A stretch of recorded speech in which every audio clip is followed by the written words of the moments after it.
Hello everyone. GK GS का ये practice set 2 है।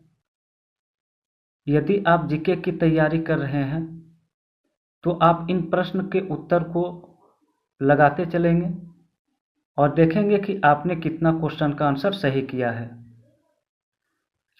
तो पहला प्रश्न दिया गया है कि किसके नेतृत्व में अरब ने, यहाँ पर टाइपिंग एरर है, किसके नेतृत्व में अरब ने भारत पर पहला सफल आक्रमण किया था।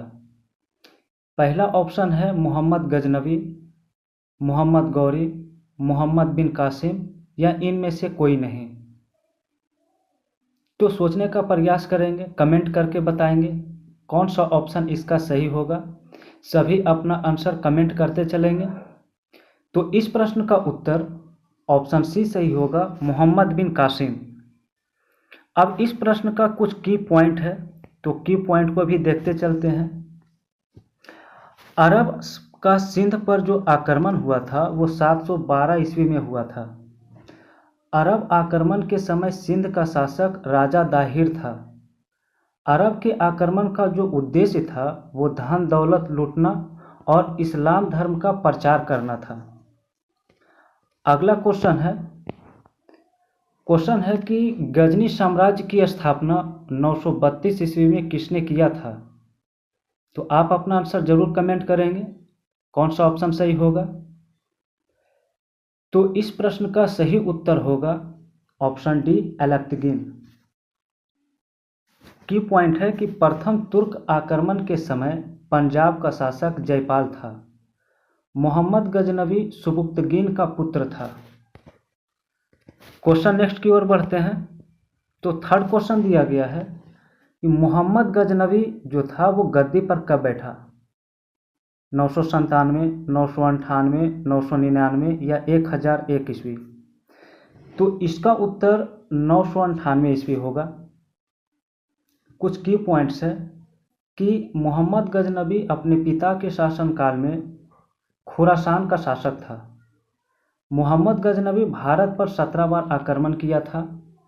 मोहम्मद गजनी के समय भारत पर आक्रमण का जो उद्देश्य था वो धन की प्राप्ति करना था, धन दौलत लूटना था।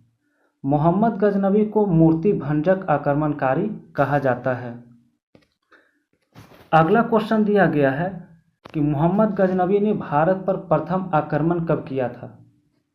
तो आप अपना आंसर जरूर बताएंगे, कमेंट करेंगे कौन सा ऑप्शन सही होगा। तो इस प्रश्न का उत्तर जो होगा वो ऑप्शन बी होगा, 1001 ईस्वी। मोहम्मद गजनवी ने 1001 ईस्वी में जयपाल के विरुद्ध आक्रमण किया।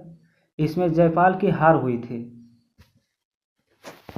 बगदाद की खलीफा ने मोहम्मद गजनवी को अमीन उद दौला तथा अमीन उल मिलाह की उपाधि दिया था। क्वेश्चन अगला होगा, मोहम्मद गजनवी का सबसे चर्चित आक्रमण सोमनाथ मंदिर पर कब किया गया था। तो मोहम्मद गजनवी ने सोमनाथ मंदिर पर जो आक्रमण किया था वो 1025 ईस्वी में किया था। मोहम्मद गजनवी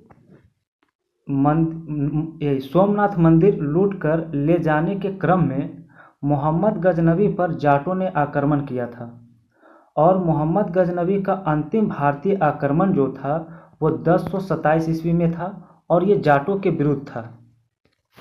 अगले क्वेश्चन की ओर बढ़ते हैं। तो नेक्स्ट क्वेश्चन है कि मोहम्मद गजनवी की मृत्यु कब हो गया था। तो इस प्रश्न का क्या उत्तर होगा, आप लोग जरूर कमेंट करके बताएंगे।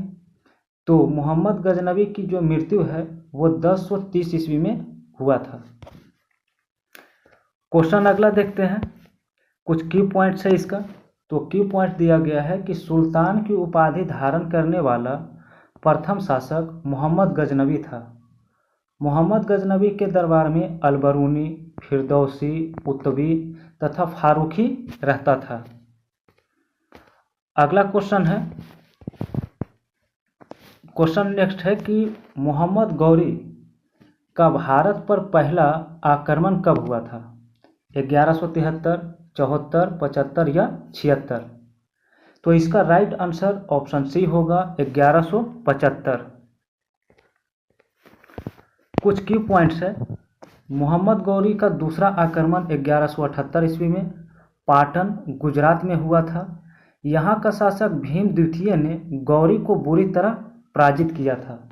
यहाँ पर टाइपिंग एरर है, बुरी तरह पराजित किया था। क्वेश्चन नेक्स्ट होगा, अगला क्वेश्चन का उत्तर सब बताएंगे, कमेंट करेंगे कौन सा ऑप्शन सही होगा। क्वेश्चन है, तराइन का प्रथम युद्ध कब लड़ा गया था? 1194, 1193, 1192 या 1191? तो इस प्रश्न का उत्तर ऑप्शन डी होगा 1191। इसका कुछ की पॉइंट्स है, ध्यान देते चलेंगे, याद करते चलेंगे, सब कॉपी होगा तो नोट करते चलेंगे। तराइन का प्रथम युद्ध पृथ्वीराज चौहान तथा मोहम्मद गौरी के बीच हुआ था और इस युद्ध में पृथ्वीराज चौहान विजय हुआ था जबकि मोहम्मद गौरी की हार हुई थी। तराइन का दूसरा युद्ध जो था 1 साल बाद 1192 में लड़ा गया और ये लड़ाई पृथ्वीराज चौहान और मोहम्मद गौरी के ही बीच हुआ था, लेकिन इसमें उल्टा हो गया, इसमें गौरी जीत गया और पृथ्वीराज चौहान की हार हो गई। फिर 2 साल बाद चंदावर का युद्ध लड़ा गया 1194 ईस्वी में और यह जो लड़ाई है मोहम्मद गौरी और जयचंद के बीच हुआ था, जिसमें गौरी की जीत हुई और जयचंद की हार हो गई। क्वेश्चन नंबर नेक्स्ट है, अगला क्वेश्चन है कि मोहम्मद गौरी की हत्या कब कर दिया गया? 1201, 1205, 1206 या 1207? तो आप अपना उत्तर जरूर कमेंट करेंगे कौन सा ऑप्शन सही होगा, या ईस्वी का नाम लिख सकते हैं। तो इस प्रश्न का उत्तर ऑप्शन सी सही होगा, 1206 ईस्वी। क्वेश्चन नेक्स्ट बढ़ते हैं। अगला क्वेश्चन है कि पंडित बनारस हिंदू विश्वविद्यालय की स्थापना किसने किया था? पंडित जवाहरलाल नेहरू, मदन मोहन मालवीय, अबुल कलाम आज़ाद, महात्मा गांधी? तो इस प्रश्न का उत्तर ऑप्शन बी होगा, मदन मोहन मालवीय। कुछ की पॉइंट्स है कि गोमतेश्वर की जो मूर्ति है वो कर्नाटक राज्य में स्थित है, कोलाबा पॉइंट मुंबई में स्थित है, गीतांजलि का अंग्रेजी अनुवाद जो किया था वो रविंद्रनाथ टैगोर ने किया है।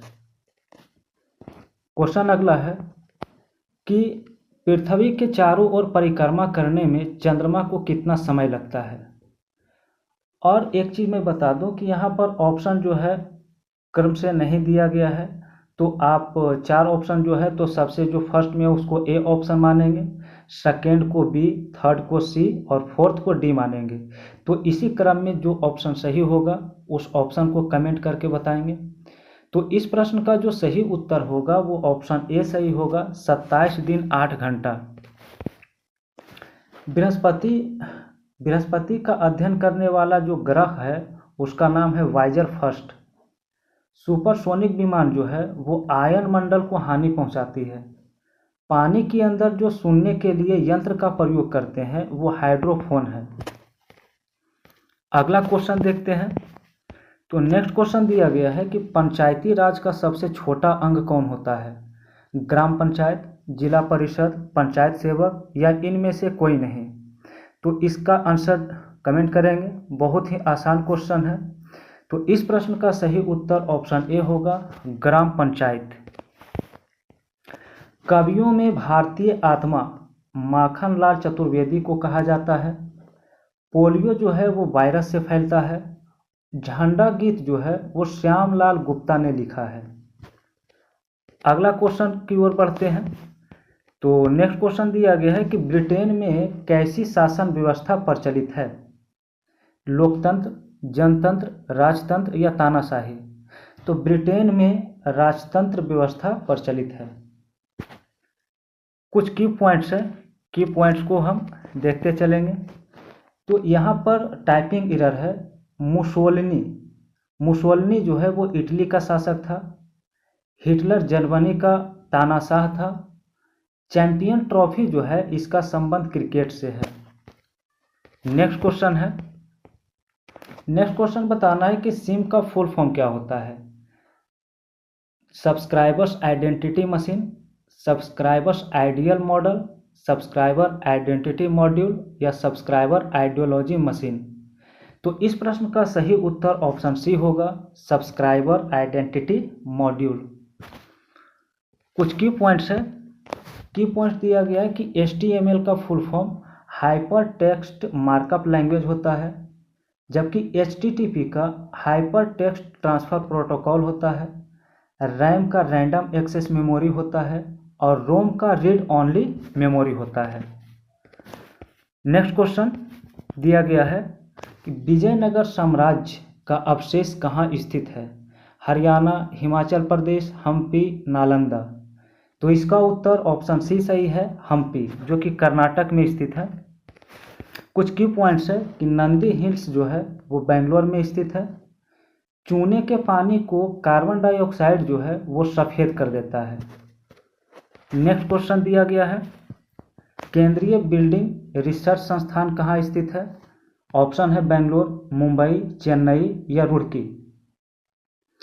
तो इस प्रश्न का राइट आंसर रुड़की होगा।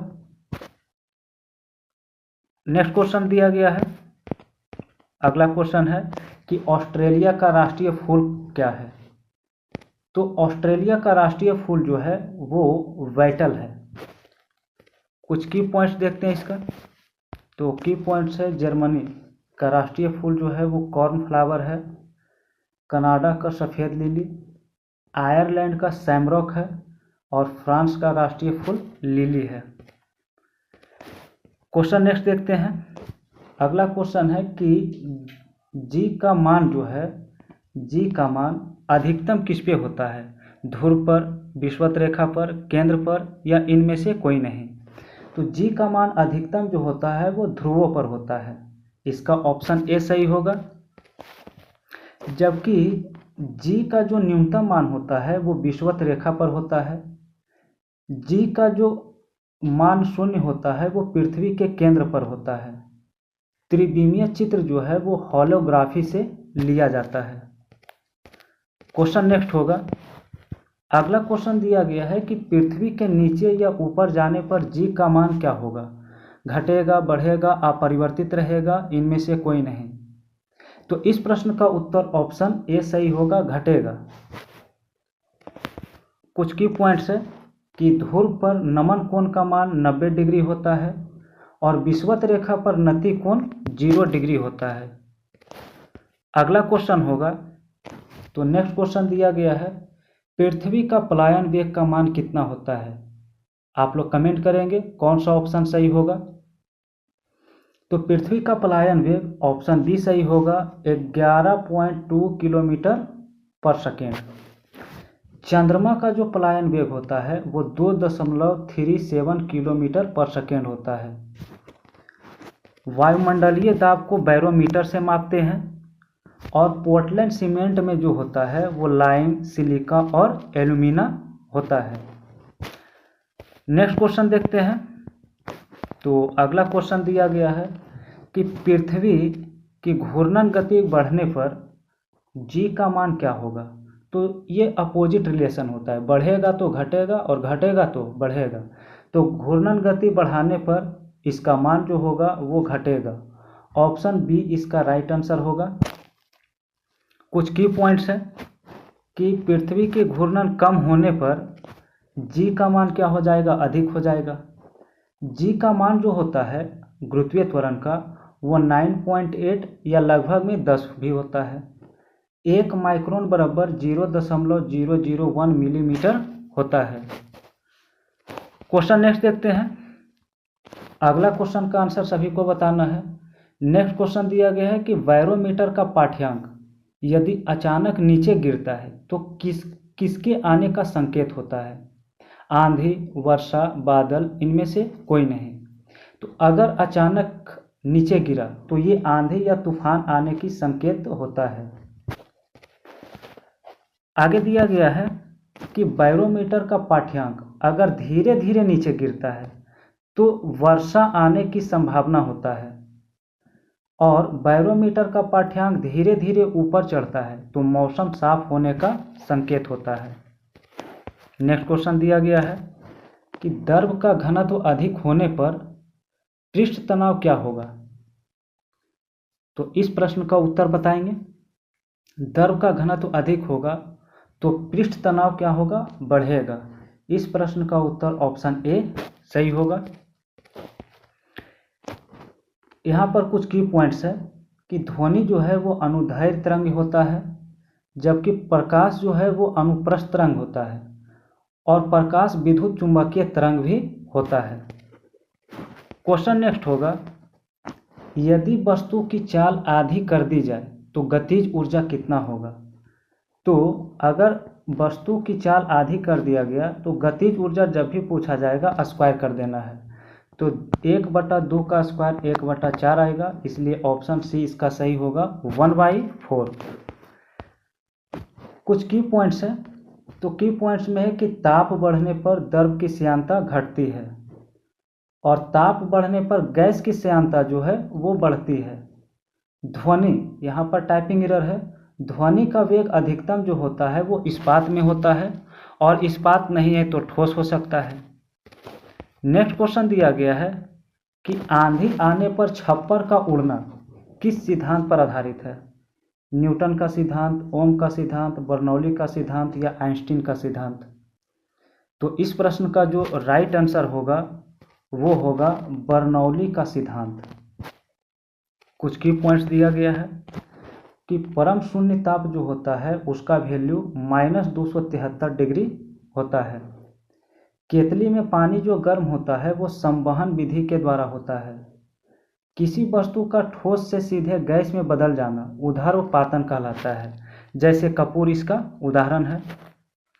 नेक्स्ट क्वेश्चन की ओर बढ़ते हैं। अगला क्वेश्चन है कि प्रथम विश्व युद्ध किस संधि के तहत समाप्त हुआ था। पेरिस की संधि, वर्साई की संधि, इलाहाबाद की संधि या मंगलौर की संधि। तो इस प्रश्न का राइट आंसर ऑप्शन बी होगा वर्साई की संधि। अब इसका कुछ की पॉइंट्स देख लेते हैं। तो प्रथम विश्व युद्ध जो लड़ा गया था 1914 से 1918 तक।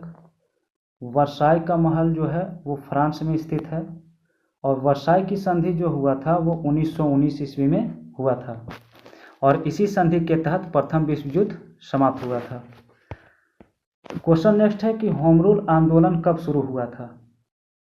तो इस प्रश्न का राइट आंसर जो होगा वो ऑप्शन बी होगा 1916। होम रूल आंदोलन जो है वो बाल गंगाधर तिलक और एनी बेसेंट ने शुरू किया था। स्वराज मेरा जन्मसिद्ध अधिकार है, यह कथन बाल गंगाधर तिलक का था। चंपारण सत्याग्रह 1917 में शुरू हुआ था। अहमदाबाद मिल मजदूर स्ट्राइक जो हुआ था वो 1918 में हुआ था, और खेड़ा सत्याग्रह भी 1918 ईस्वी में हुआ था। नेक्स्ट क्वेश्चन का आंसर सब बताएंगे क्या आएगा इसका। तो नेक्स्ट क्वेश्चन है, खिलाफत आंदोलन का नेतृत्व किसने किया था। मोहम्मद अली, शौकत अली, मोहम्मद अली एवं शौकत अली, या इनमें से कोई नहीं। तो इस प्रश्न का राइट आंसर ऑप्शन सी होगा मोहम्मद अली एवं शौकत अली। इसे अली बंधु भी कहा जाता है। खिलाफत आंदोलन जो है वो 1919 ईस्वी में प्रारंभ हुआ था। सदाकत आश्रम की स्थापना जो है वो मौलाना मजहरुल हक ने किया था। सार्जेंट की संज्ञा महात्मा गांधी को दिया गया था। नेक्स्ट क्वेश्चन का आंसर सब बताएंगे, कमेंट करेंगे आंसर। क्वेश्चन नेक्स्ट है, असहयोग आंदोलन की शुरुआत कब हुआ था। तो इस प्रश्न का राइट आंसर क्या होगा। तो इसका राइट आंसर ऑप्शन बी होगा 1 अगस्त 1920। आगे कुछ की पॉइंट्स है कि चौरा चौरी की घटना जो है वो 5 फरवरी 1922 को हुआ था, जिसके कारण असहयोग आंदोलन को वापस ले लिया गया था। नेक्स्ट क्वेश्चन है, महात्मा गांधी ने एकमात्र कांग्रेस की अधिवेशन की अध्यक्षता कब किया था। 1922, 23, 24 या 25। तो महात्मा गांधी ने कांग्रेस के एकमात्र अधिवेशन की अध्यक्षता 1924 में किया था, और ये जो अधिवेशन की अध्यक्षता किए थे ये कर्नाटक के बेलगांव अधिवेशन की अध्यक्षता किया था।